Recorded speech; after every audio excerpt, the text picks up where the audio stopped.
Bien-aimés frères et sœurs, gloire à Dieu.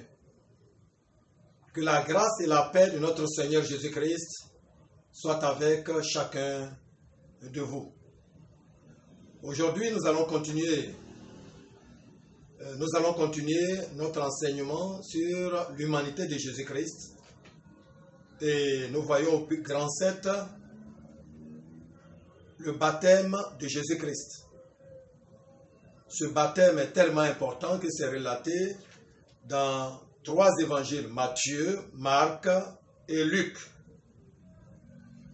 Matthieu chapitre 3 du verset 13 au verset 16, Marc chapitre 19 verset 11, Luc chapitre 3 du verset 21 au verset 22. Et c'est très important parce que c'est instructif et c'est un modèle. Alors je vais lire Matthieu 3 du verset 13 au verset 16. Alors Jésus vint de la Galilée au Jourdain vers Jean pour être baptisé par lui. Mais Jean s'y opposait en disant, « C'est moi qui ai besoin d'être baptisé par toi, et tu viens à moi. » Jésus lui répondit, « Laisse faire maintenant, car il est convenable que nous accomplissions ainsi tout ce qui est juste. » Et Jean ne lui résista plus. Dès que Jésus eut été baptisé, il sortit de l'eau. Et voici, les cieux s'ouvrirent, et il vit l'Esprit de Dieu descendre comme une colombe et venir sur lui. Et voici, une voix fit entendre des cieux ces paroles. Celui-ci est mon Fils bien-aimé, en qui j'ai mis toute mon affection. Parole du Seigneur. Amen. Alors, dans ce texte, Jésus se présente. Dans ce texte, Jésus se présente devant Jean-Baptiste pour se faire baptiser. Mais Jean s'y oppose parce qu'il a reconnu dans son esprit que Jésus-Christ n'a pas besoin du baptême de la repentance. Il est conçu déjà saint dans le ventre de sa mère, il est né saint. Alors, Jean ne voit pas pourquoi il doit se faire baptiser. Le Saint-Esprit qui est en Jean l'a fait connaître cette réalité au sujet de Jésus. Donc Jean s'oppose.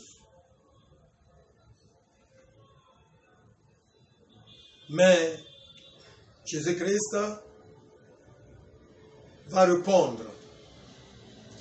Laisse faire maintenant ce qu'il convient que nous accomplissions, car il convient que nous accomplissions ainsi toute justice.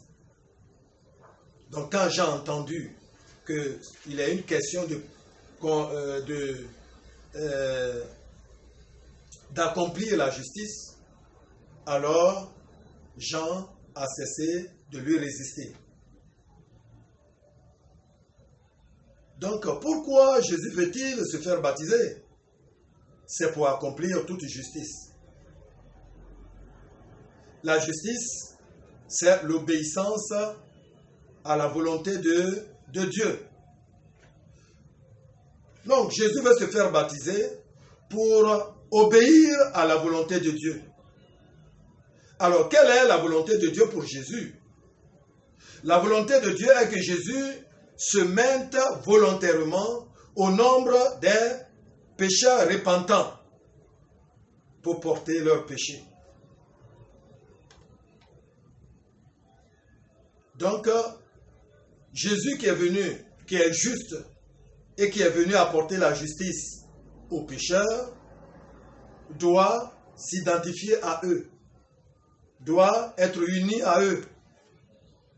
Ésaïe 53, verset 12, le dit. Il a été mis au nombre des transgresseurs et que lui-même a porté les péchés de plusieurs. Il a intercédé pour les pécheurs. Alors Romains 5, verset 21 dit, celui qui n'a point connu de péché, il a été fait péché pour nous, afin que nous devenions en lui justice de Dieu. Donc le juste est venu apporter la justice aux chrétiens, aux croyants repentants, aux hommes repentants qui se repentent de leurs péchés. Donc pour Jésus, accepter de prendre place parmi les pécheurs repentants lors de son baptême, par immersion, c'est accepter de se mettre au rang des malfaiteurs à la croix de Golgotha et de mourir à la place des pécheurs. Dans Luc 22, verset 37, dit, « Car je vous dis, il faut que cette parole qui est écrite s'accomplisse en moi. »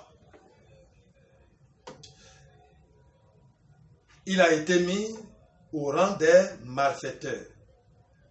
Donc, dans la pensée de Jésus, la mort représentée par le baptême par immersion et la mort qui l'attendait à Golgotha sont liés. Même dans Luc 12, verset 50, il a dit, cette parole, il parle de la mort à la croix comme d'un baptême. Alors quel message Jésus veut nous transmettre par son baptême? Il y a plusieurs messages, mais nous allons dire seulement les principaux. Petit A, le baptême de Jésus a permis à Jean Baptiste de présenter au monde que Jésus est le Messie, le Fils de Dieu. Jean 1, verset 33 à 34 dit, « Et moi, je ne le connaissais pas. Mais celui qui m'a envoyé baptiser dans l'eau m'a dit, « Celui sur qui tu verras l'Esprit descendre et se poser, c'est lui qui baptise dans le Saint-Esprit. Et moi, j'ai vu et j'ai rendu témoignage que celui-là est le Fils de Dieu. » Donc, le baptême de Jésus a permis à Jean-Baptiste de présenter Jésus au monde comme le Messie, le Fils de Dieu. Le baptême de Jésus-Christ aussi a montré que c'est lui qui baptise du Saint-Esprit, petit b. Donc, seul le Messie a la capacité de répandre le Saint-Esprit parce qu'il a reçu toute la mesure du Saint-Esprit.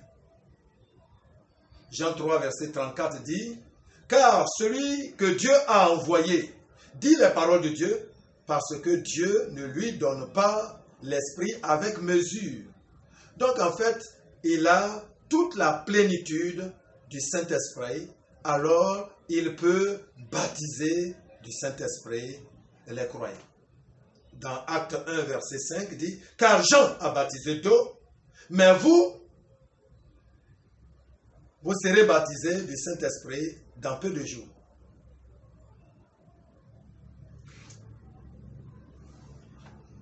Petit c, la descente du Saint-Esprit sur Jésus lui a donné tous les pouvoirs pour qu'il commence son ministère terrestre auprès du peuple. Luc 4, verset 1 dit, « Jésus, rempli du Saint-Esprit, revient du Jourdain et il fut conduit par l'Esprit dans le désert. » En Luc 4, 14 à 15, je lis, « Jésus retourna avec la puissance de l'Esprit en Galilée, et sa renommée se répandit dans toute la région. Et il enseignait dans les synagogues, et tout publiait sa louange. » Amen. Donc, le Seigneur est rempli du Saint-Esprit et il a commencé à accomplir le ministère. C'est le moment ou choisi par Dieu le Père pour qu'il commence le ministère. Petite idée, le baptême de Jésus-Christ est l'exemple pour tous les hommes et aussi le modèle du baptême chrétien. Tous les hommes, lui qui n'a pas de péché, il s'est mis au rang des pécheurs. Donc, est le pécheur lui-même. Il doit aussi se mettre à côté de Jésus-Christ. Tous les hommes ont besoin de se faire baptiser parce qu'ils sont des pécheurs. Chacun est né avec une nature pécheresse. Et de ce fait, cette nature nous a séparés de Dieu. Alors, nous devons croire en Jésus-Christ pour être unis à Dieu. C'est un exemple aussi pour les religieux de son époque qui refusent le baptême par immersion de Jean-Baptiste parce qu'ils se disent descendants d'Abraham. À ce titre, ils se croient déjà des gens qui n'ont pas besoin de baptême. Ils se croient sauvés.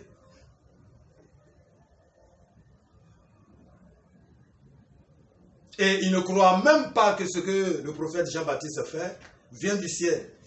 Alors un jour, le Seigneur Jésus-Christ leur a posé la question, dans Luc 20, du verset 4 au verset 6. Le baptême de Jean était-il du ciel ou des hommes? Alors, or, ils discutaient entre eux, disant, si nous disons du ciel, il dira, pourquoi donc ne l'avez-vous point cru? Et si nous disons des hommes, tout le peuple nous lapidera, car ils sont persuadés que Jean-Baptiste est un prophète. Donc nous voyons qu'il y a des hommes qui se disent enfants d'Abraham, donc ils sont déjà sauvés. Ils oublient qu'ils ont une nature pécheresse. Ils oublient que l'homme, tous ont péché et sont privés de la gloire de Dieu. Alors le baptême de Jésus est un modèle du baptême chrétien, qui est une union avec Jésus, une identification avec Christ dans sa mort, dans son ensevelissement et dans sa résurrection. Romains 6, du verset 3 au verset 6, dit, « Ignorez-vous donc que nous tous qui avons été baptisés en Jésus-Christ,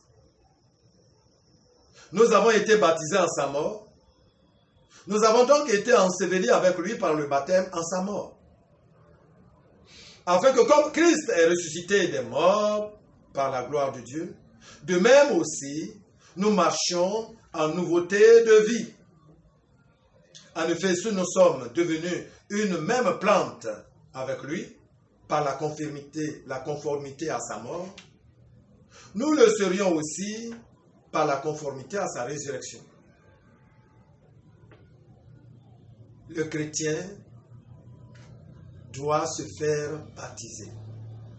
Car être baptisé, c'est identifier à Jésus, c'est être uni à Jésus dans sa mort, dans sa résurrection, dans son ensevelissement et dans sa résurrection. Donc nous sommes nés de nouveau et baptisés et nous devons vivre en nouveauté de vie afin que lorsque le Seigneur viendra, nous soyons ressuscités avec lui. La seule condition du baptême chrétien, c'est la foi en Jésus-Christ. Marc 16, verset 16 dit, « Ceux qui croiront et qui seront baptisés seront sauvés, mais ceux qui ne croiront pas ne seront pas sauvés. » Alléluia. Le baptême de Jésus est le modèle aussi du baptême du Saint-Esprit. Car la Bible dit que dès que Jésus eut été baptisé, il sortit de l'eau et voici les cieux s'ouvrirent et il vit l'Esprit de Dieu descendre comme une colombe sur lui. le Saint-Esprit est venu l'équiper pour le service. Le Saint-Esprit repose sur lui, comme le dit Ésaïe 11, verset 2. Le Messie est celui qui baptise du Saint-Esprit. Donc, nous voyons que le Seigneur Jésus-Christ baptise du Saint-Esprit tous les croyants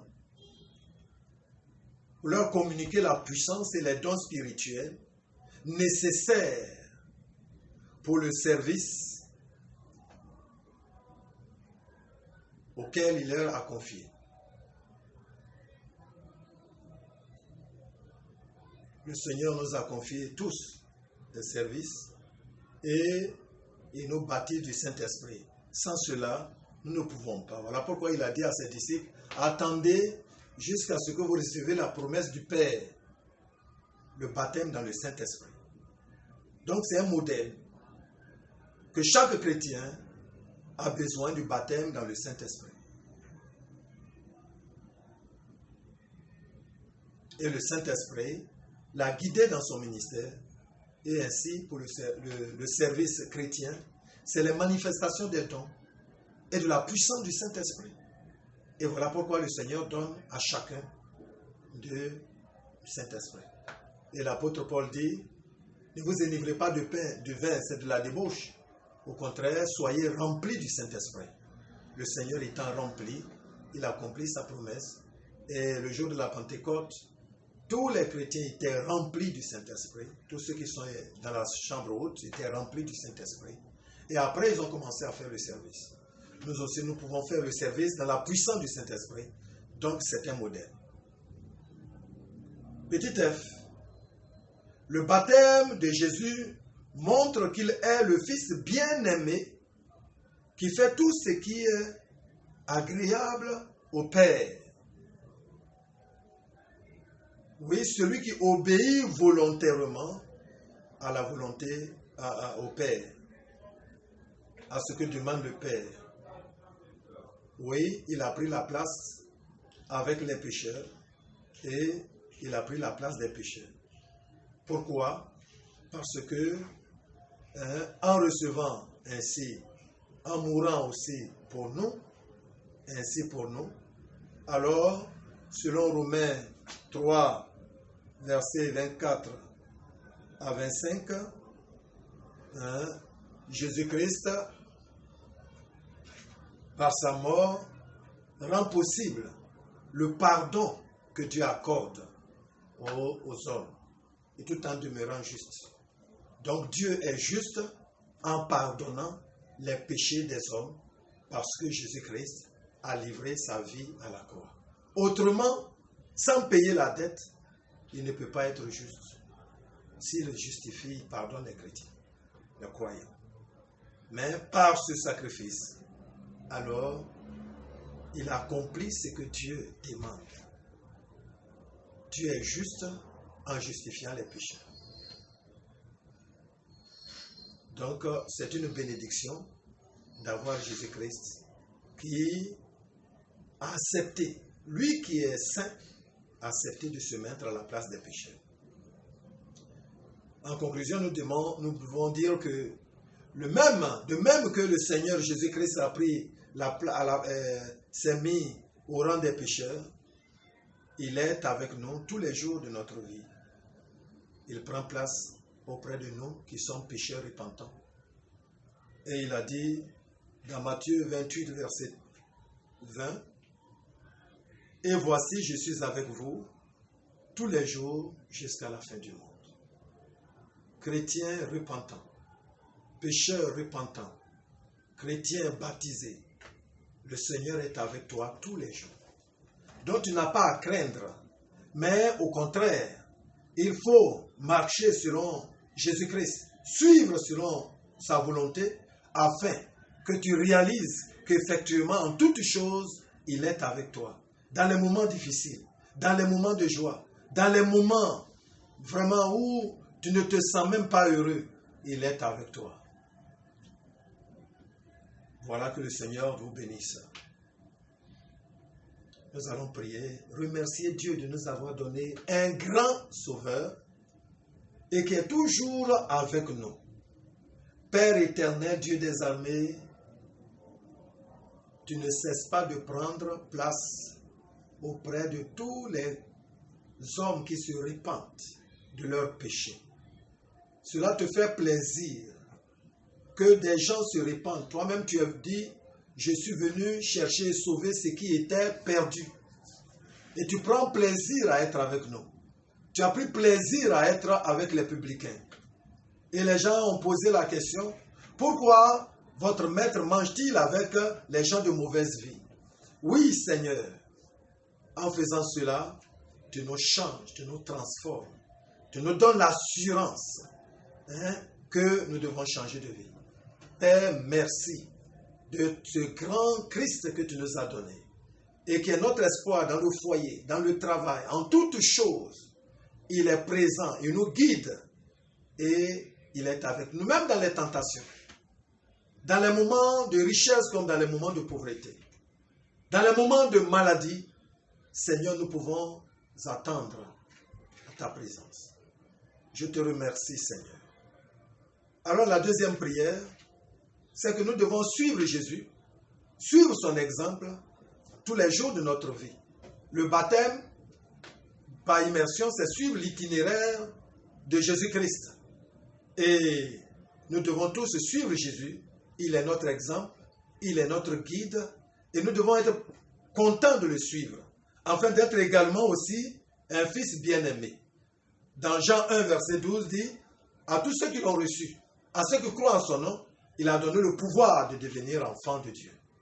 Alors, quand tu acceptes Jésus, tu deviens un enfant de Dieu.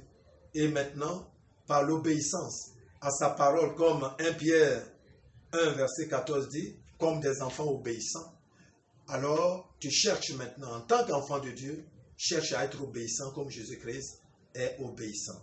Donc nous devons suivre. L'obéissance au Père, c'est la marque des chrétiens, la marque des enfants de Dieu. C'est ce qui se passe dans le royaume de Dieu. Personne ne raisonne sur la parole de Dieu. Dès que le Seigneur a parlé, alors on obéit. Nous allons vraiment prier que nous soyons des enfants obéissants en qui Dieu prend plaisir. Prions ensemble notre Seigneur.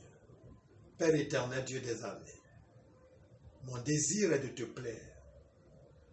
Un fils fait la joie de son père, comme une femme fait la joie de son mari. Ô roi des rois, c'est une responsabilité qui est la mienne. Je suis content, Seigneur, de ce que, Seigneur, par ma vie, je peux te plaire, par mon travail, je peux te plaire, et tu m'as créé pour que je fasse ce qui te plaît. Ce n'est pas de faire ma volonté, mais c'est de faire ta volonté. C'est pour cela que tu m'as créé. Et tu prends plaisir toutes les fois que je marche selon ta volonté. Comme tu prends plaisir à Jésus-Christ. Je voudrais, Seigneur, l'esprit de Christ, l'esprit d'obéissance de Christ, afin que je prenne plaisir en toutes choses et que je te fasse plaisir, que ton nom soit béni. Amen.